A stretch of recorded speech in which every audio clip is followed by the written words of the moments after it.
Welcome to Behind the Debut, a podcast to shine a light on first-time authors and their journeys to publication. I'm your host, Michelle Reeves, a traditionally and self-published author myself, and in each episode we'll dive into the experiences of debut writers, how they got started, the challenges they faced, and what it really takes to bring a first book into the world. While most podcast airtime is reserved for best-selling authors, this is a space for new voices, authors who might not otherwise have the chance to share their story.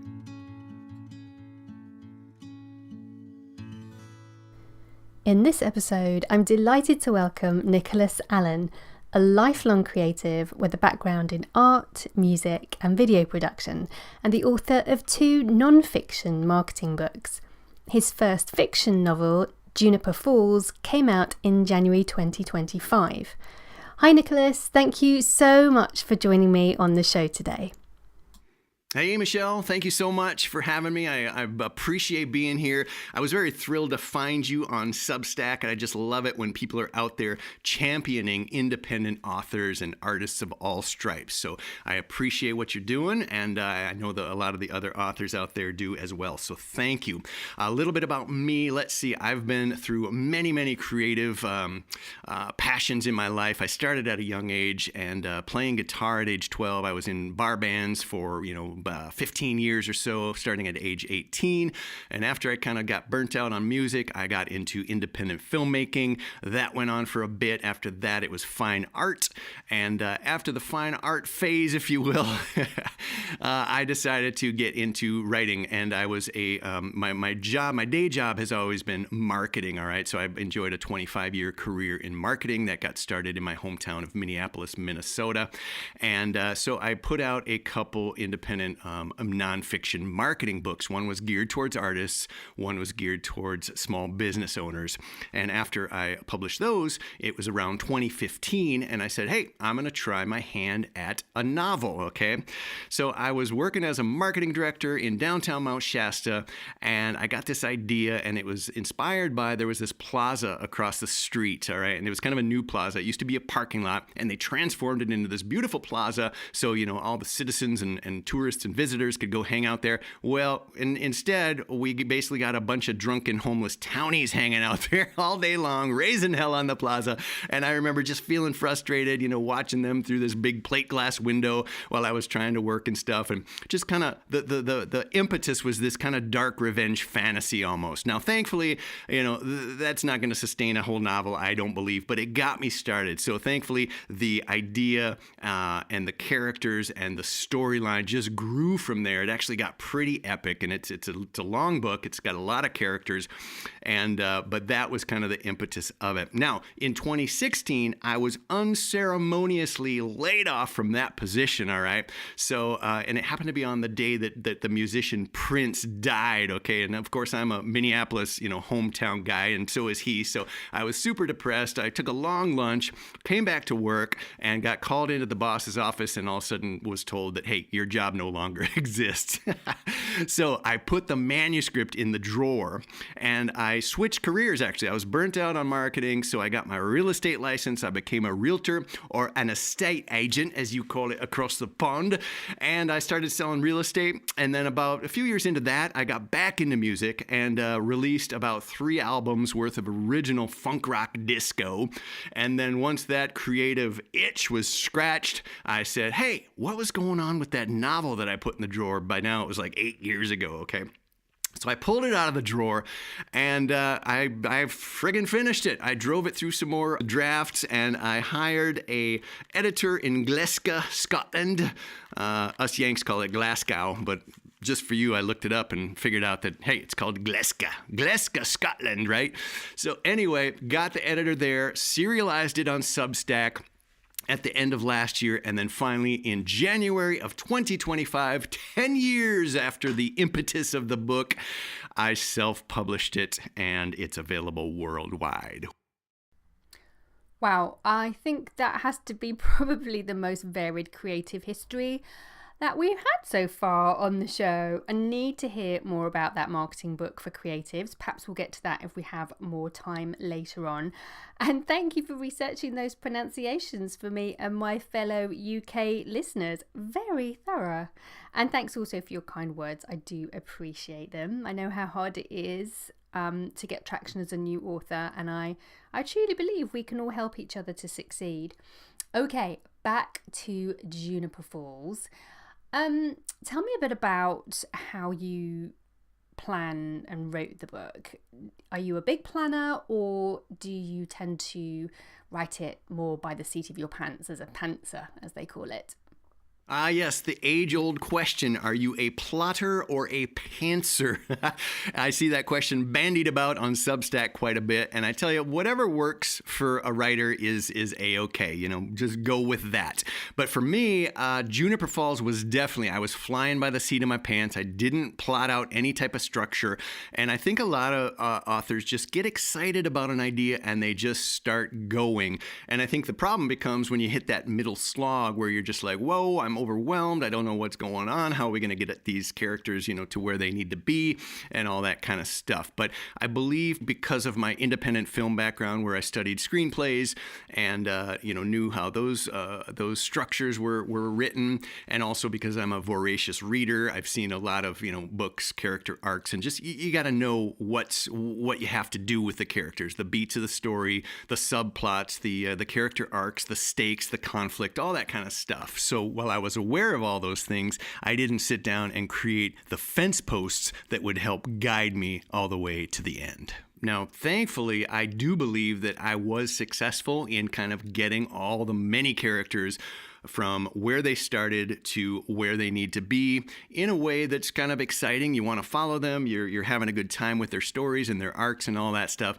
So I believe that it works. Of course, the readers are going to tell me whether I'm full of beans on that or not. But again, if you're putting out a product, and especially as an independent author, you have to be totally happy with the result, and you have to believe in it. You have to think it works, and you have to think it's good, because you don't have, those gatekeepers all the way up the line telling you that you're wrong.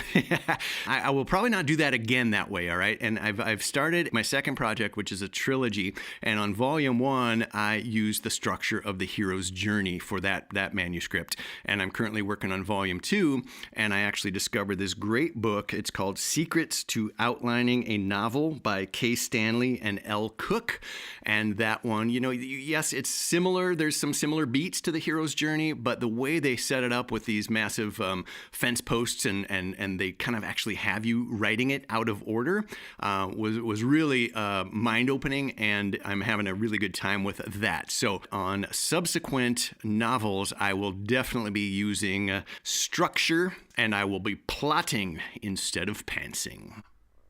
That's really interesting that you started off as a discovery writer. I think I pretty much did the same, more because I didn't really know what I was doing. I think you probably had a lot more knowledge before you sat down to start writing than I did when I first started. But I'm a big planner myself now. I've just literally outlined all the chapters for my next book. But I love the sound of Secrets to Outlining a Novel, so I will add that into the show notes so everyone can check it out. Let's talk a little bit about challenges. What was the biggest challenge you faced when writing Juniper Falls, would you say? The challenges. Well, I believe that the true challenge for every aspiring author, or even every active author or wannabe author, is really just to carve out the time of the day to get the words on the page, all right? And I see a lot of writers on Substack, and I'm referencing Substack a couple times because that's where I met you, Michelle, and I'm serializing my work on there and trying to kind of build out that mailing list and stuff. So on Notes, you see a lot of writers that said, well, I think I'm going to write my novel today, or I woke up with a great idea for a novel. I'm going to get started. I'm super excited. Or, gee, does anybody else have 5 ideas for a novel floating around? And it's like, okay, ideas, people, are a dime a dozen. Everybody's got great ideas, right?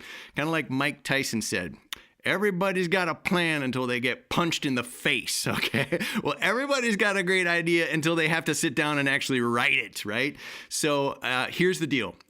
People's lives are busy. They've got kids and families and, parents to take care of and pets and jobs and, all this kind of stuff.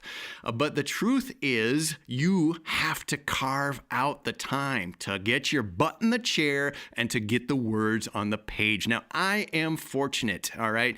And it's by design. I knew from a young age that I did not want kids. And number one, because I was pursuing my creative, passions for all my life. And I knew that having kids would get in the way of that. All right. So call me selfish, whatever. I don't care.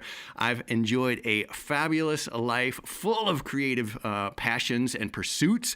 And novel writing just happens to be the latest one. And that one, it just like any other passion, it does require that you're actually sitting down and focusing and working and getting ideas and executing, all right? Ideas, a dime a dozen. Execution, that's what separates the doers from the dreamers, okay? So I believe that the challenge, the struggle is real. Yes, everybody's busy. They've got all these things. But if you also look at your life, what are you doing? Are you watching Netflix a couple hours a night? Are you scrolling notes or Twitter or social media in general for a couple hours a day? Well, get rid of all that. Sit your butt in the chair and you guessed it, write the damn novel. Yep. You're right. Obviously, we just need to sit down and get the thing done. But as someone with 2 kids, 2 cats, and a house, and all the things to manage, it really isn't always quite that easy. But you are absolutely right. If you want something enough, then, dreaming is brilliant, but doing is better. I completely agree with you. So thank you for those strong words of wisdom. And anybody, if you're listening and you've got a great idea for a book, you know what you need to do. You need to get your butt in that chair and start writing it. Okay, let's carry on talking a bit about challenges. Were there any particular chapters or scenes or characters that you found it especially difficult or rewarding to write when you were actually writing? Well, on the macro level, I believe that writing a book in general is very difficult, all right? And anybody who says it's not, they are lying. And I tell you what, if writing a book was easy, I believe everybody would be doing it because it's one of those common fantasies, right? But in the writers community, it does kind of seem like everybody's doing it, but I guarantee that there's more people talking about it than actually writing a book, okay? So on the flip side, though, it's also very rewarding. And I believe that that's why that a lot of us, pursue art is because, yes, it's not easy. It's a challenge. It's kind of an uphill battle. But on the other side, that reward, it really balances it out. And I think that's makes it all worth it in the end. Okay. However, let's talk about specific techniques. There's this one technique that I used in this, and I liked it so much, I decided to kind of call it a signature, and I've used it in my next 2 manuscripts as well. And in this case, it's chapter 101, and it's a very long chapter, and what it is 2 climactic, intense scenes that are included in the chapter, and they're juxtaposed back and forth, okay? And in this case, there's a couple bad men that we've been following throughout the book, and in this chapter, they both get their comeuppance kind of simultaneously, and so it was fun to kind of, start crafting the one story and then find that perfect cutaway moment to then start the other one, and then you basically just kind of lead the reader through this intense kind of back and forth scene where of these 2 scenes where at the end they are both getting their comeuppance, and that feels good for the reader. They kind of finally say, ha, these guys, I've been waiting for this the whole book and stuff. So I can't say I'm the first one to do it, but when I started this particular chapter and when it turned out working well, I thought, hey, I'm going to use that as a signature in every book. So we'll see how it goes with that. But difficult, yes. Rewarding, yes. Oh, wow. That's really interesting that you talk about that, because until you said that, I didn't realize that I've actually done the same thing or a similar thing with my Rescue Quest series, in that I jump between different parts of the story, or rather different characters' perspective, in order to create that dramatic tension as well, because you're delaying the gratification of what's happening next with a particular character. And I think that's really fun to read as well. Talking about the first draft, how long did you take to write it, and how did you stay motivated along the way? So that first draft definitely took at least a year to get through.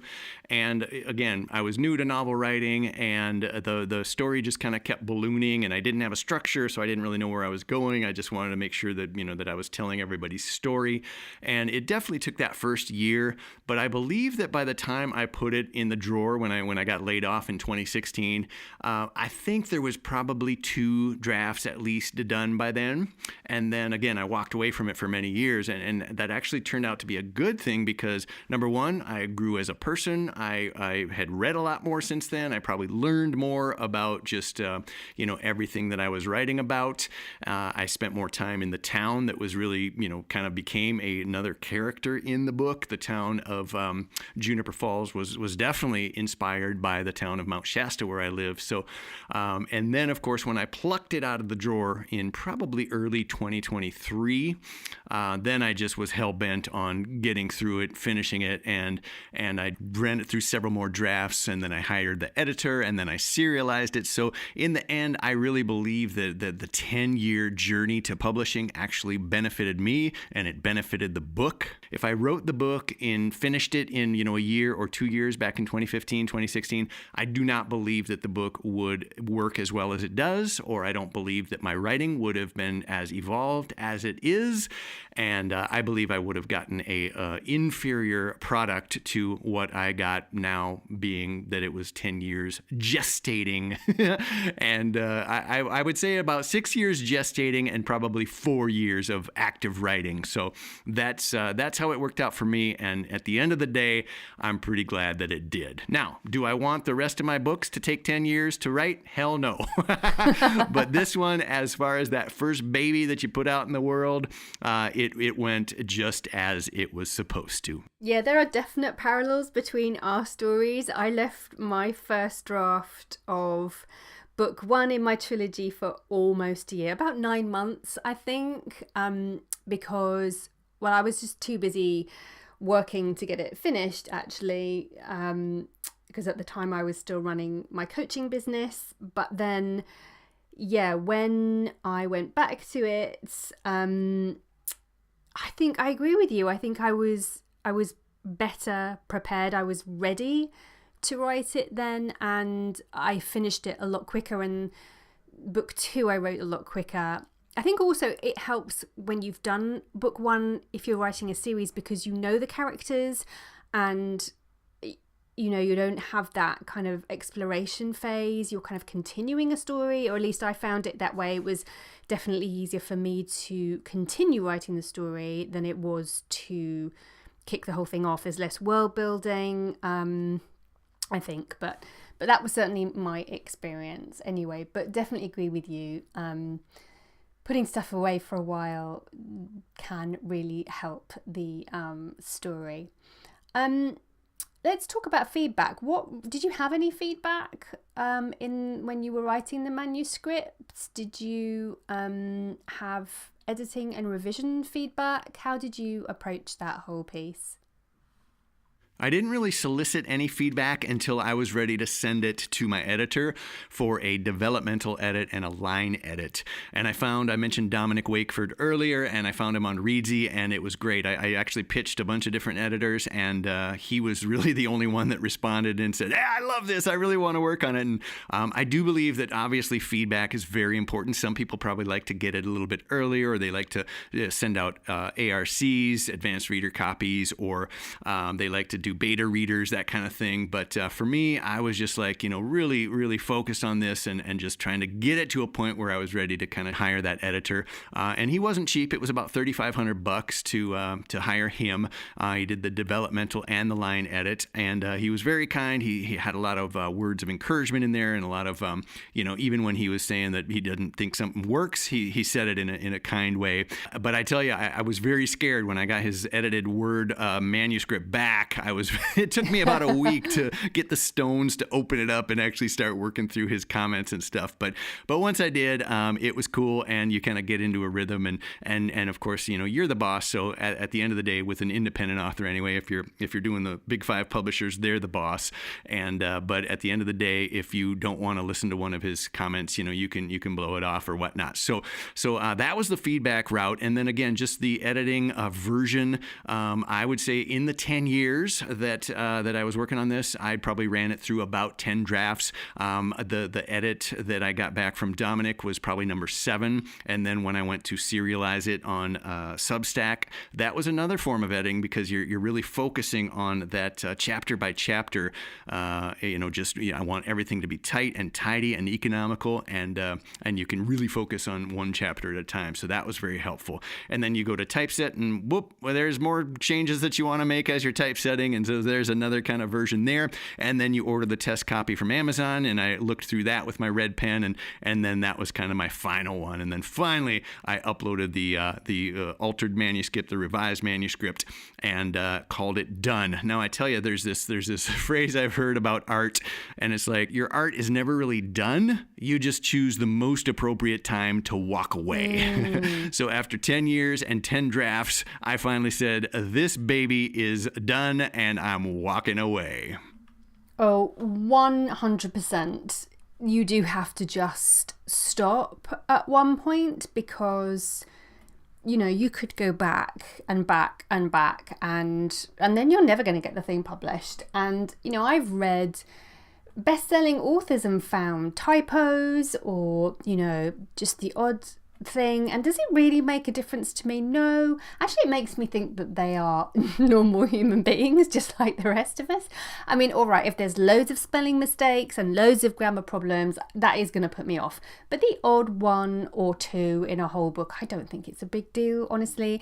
And I do believe that continuing to put off publishing is just procrastinating, and you've just got to press go. And the great thing about self-publishing, obviously, as you know, is that you can always go back and make those changes without having to go through a publisher or a publisher's assistant, or be in a great big long line of other authors that are waiting for changes. You can just go straight in and do it yourself, which is amazing. And as we're talking about being self-published, let's talk about marketing. How have you approached promoting your first book? Yes, because as an independent author, it is up to you to promote your own book. And fortunately, I've had that 25-year career in marketing, so it's something I'm passionate about. So I know a lot of authors, they kind of freak out when it comes time to marketing, but I actually love it. So I've dove into the Amazon ads, and there's a great course called Kindlepreneur by Dave Chesson. And I believe, Michelle, I saw that listed on your resource site for authors. So I definitely recommend digging into that if you want to get deeper into Amazon ads. I've purchased an Instagram ad that was pretty worthless, because with social, you have to get them off the social media platform over to Amazon to do some shopping, whereas Amazon ads, they're already there, they're looking for books, and so it's an easier conversion. Let's see, Facebook, of course, and that one actually drove, number one, it drove a lot of my first subscribers over to Substack from a Facebook post, and then once I released the book, that also drove a lot of sales from Amazon, because your posse, your crew, your sphere of influence is hanging out on Facebook, so they're always going to support you if you're doing something cool. And then Substack posts after I serialized, of course, I did a couple little promotional posts. Hey, the book is finally out, etc. And then I also paid for a email blast from a company called Written Word Media, and they've got different price levels, different genres, and they can promote either free books or bargain books or new releases, all that kind of stuff. So Written Word Media, they're a company out of North Carolina. Carolina. And then, of course, this podcast, Behind the Debut. And I'd love to do more of these types of things, podcast, blog, interviews, that kind of thing, because I love listening to writer podcasts, and I've actually purchased books from many of the authors that I've discovered on podcasts. So I think this is just an awesome and fun way to get the word out about your book and hopefully make a few fans along the way. So I appreciate being here today. Well, I appreciate your honesty about your marketing plan. It's really refreshing to hear someone say they like marketing, because I think, as you say, so many authors do not enjoy the promotion side of selling their books. It's something that feels a bit icky. I know even though I had a career in marketing, I do struggle promoting my own stuff. So it's really nice to hear you so upbeat and positive about it. And I have to say, the written word media, I'm not sure if I've got that on the Resource Hub. I'll need to add it on if I haven't, because I agree with you, they are a great resource. And again, also the Kindlepreneur team run by Dave Chesson is brilliant. So some things for me to add into the show notes for this episode to make sure people can check those out. Nikolas, what's your writing routine like? And do you have any other favourite tools or resources that you can't do without? My writing routine does vary a little bit, but the beauty is that I am self-employed as a real estate agent. And again, I've kind of designed my life to have, some downtime that I can focus on my creative projects. So I would say that the most productive writing time for me is probably between like 4 and 7 p.m. And sometimes I'll grab a computer in the morning and get some words on the page or do some editing or some marketing or something. But that 4 to 7 time frame really works good. And then on the weekends, Sunday in particular, my wife takes our puppy Jean-Pierre out to the country to visit her mother, and I can have the whole house to myself. It's quiet, and I have a long, uninterrupted time frame to get some words on the page. So that's awesome. But I'm not one of those people that says, oh, you got to write every day, or you have to get a certain word count before you walk away. On one hand, I follow the muse, and yes, when you're inspired, it's awesome. But a lot of times you just got to force yourself into the chair and do some work. Sometimes you catch the wave, sometimes you don't. That's okay. As long as you make it a habit, it's all good. As far as tools are concerned, definitely Scrivener is where I write my books, and that's a cheap program. It's about $60, I think, and it's robust as hell. There's so many features on there, I'll probably never use them all. And then Readsy Studio. Now, I mentioned the marketplace for collaborators, but the Readsy Studio is actually where you can typeset your novel for free, and then you can export it as a PDF or an EPUB for an ebook. So definitely check that out. And then, of course, my MacBook Pro. Now, I'm not the type that takes it out to the coffee shops or anything. I always feel too, distracted and self-conscious if I'm trying to go out and write in public. I know it's kind of a romantic idea, but no, the MacBook Pro is where I tippity-tap away. And then Substack. That was something I discovered last year, or late last year, actually, and where I serialized my novel, where I'll serialize some more work. It's where you can build out your mailing list and also do some podcasts on there. So pretty awesome, robust platform there that I look forward to utilizing even more. And final tool on my list of essentials for independent authors is going to be Amazon KDP. All right, you got worldwide distribution for ebooks and paperbacks, and the user interface is super friendly. It's easy to get your book up there. You can make changes, you can edit, you can get the ads going. It's just an awesome platform. I know there's kind of an anti-Amazon sentiment going on right now, and there are other platforms available, which I may experiment with in terms of once I have more books out there and want to kind of expand my reach and diversify a bit. But for my money, right now, Amazon KDP is where it's at. That's a great list of tools there, Nikolas. I'll make sure all of those are in the show notes, and we have a few of those in common, definitely. I started off using Scrivener and then moved over to Atticus, and I write in Atticus because I can format in Atticus as well, and I just find the whole thing way easier. But I have used the Readsy Studio, and I agree with you, it is pretty easy to use. It's a bit more restrictive than Atticus, but perfectly usable for people if they're starting out. And I also agree, Amazon KDP, bit of a learning curve when you first start, but my goodness, how easy is it to get your books out there now?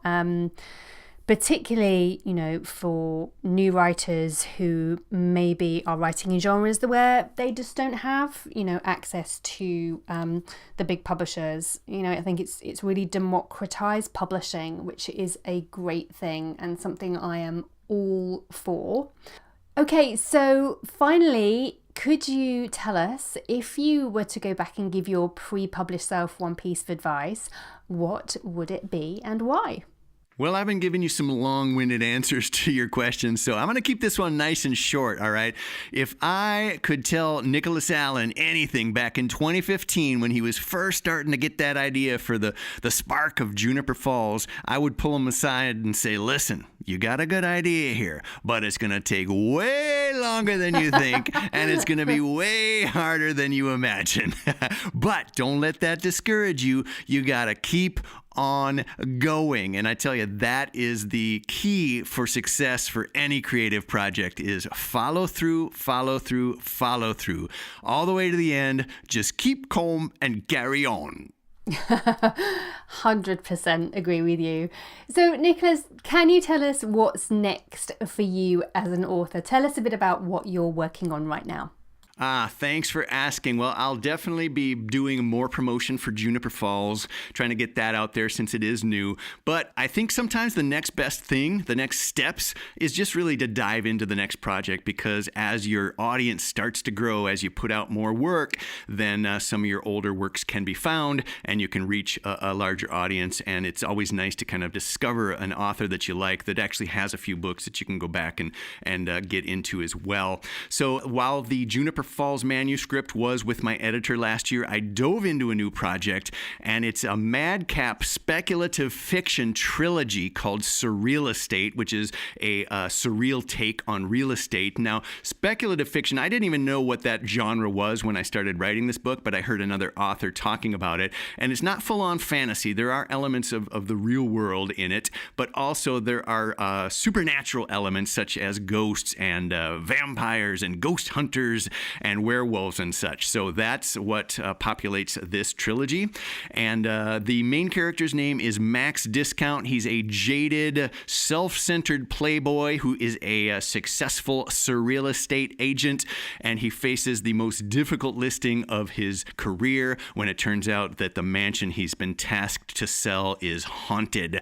So if he escapes with his life, then hopefully he will face a little bit of growth by the end of the book. So that's volume 1. And then volume 2 is called The Trials of Blitz Vandal. And that is a notorious street artist races against time to save his estranged family from a madman from his past, hell-bent on revenge, okay? And then volume 3 is still out in the ethers. It will feature one of the characters that I've already featured in the first 2, but not quite sure what that one is yet. So this is funny, it's twisted, it's raunchy, it's scary, and it's just a wild, farcical adventure. So keep an eye out for Surreal Estate from Nikolas Allen, coming soon, hopefully in 2025, but definitely in 26. And I plan on serializing that on Substack as well. So lots of big stuff coming up. Now, Juniper Falls is huge. This trilogy is going to be huge. I promise myself that one of these days, I'm just going to write a simple love story with a couple characters, and hopefully, it sustains my interest as much as these massive projects do. So keep an eye out for all that goodness. Oh, well, that all sounds super exciting. I'm a bit of a sucker for vampire stories, so I will be checking out Surreal Estate and definitely taking a look at it as you serialize it on Substack, which is my favorite place to hang out. Finally, thank you so much for joining me today, Nikolas. Where can people find you and your books? Well, you can find my debut novel, Juniper Falls, on Amazon.com worldwide. The paperback is priced at $16.99 US. The ebook is free if you're a Kindle Unlimited member. Otherwise, it's $2.99. And then, of course, check out Substack. I'd love to connect with you there. And my channel is called Pod Fiction by Nikolas Allen, and the URL is nikolasallen.substack.com. It's important to remember that my name is spelled Nicholas with a K instead of a CH. Nikolas. So if you just do a search for that on Instagram, Facebook, and YouTube, you will find me there as well. I do some book posting there, but a lot of those three social channels are for my real estate business. And then if you want to check out some of that funk rock disco I mentioned, visit nikolasallenmusic.com. My band there, Red Pill Collective, has a couple albums. One you can download for free, and then I've also got a solo album on there as well. So lots of creative stuff. Would love to connect with you on any of those platforms. Absolutely. All of those links will be in the show notes, guys. So do pop over and check out all the goodness that Nikolas is putting out into the world. Thank you again so much for being on Behind the Debut today, and good luck with your next project. Oh, it's been my pleasure, Michelle. Thank you so much for having me. It's been a gas. I look forward to connecting with you further on Substack to see what type of creative madness you're getting up to. And of course, following this podcast as it grows to discover some more debut authors. I'd love to say I'll be back, but you can only have a debut once, right? So until you start the Behind the Sophomore project, I guess this is it for now. But again, thanks for having me, and I wish you all the success you deserve. That's it for this episode of Behind the Debut. A huge thank you to my guests today for sharing their journey with us. If you enjoyed this episode, please consider subscribing, leaving a review, or sharing it with a fellow writer or book lover. It really helps new authors get discovered. You can find out more about today's guest, including where to buy their book, in the show notes. And if you're a debut author yourself and would love to be featured, email me at michelle@michellereeveswrites.com for more details. Thanks for listening, and until next time, keep writing, keep dreaming, and keep turning the page on your own story.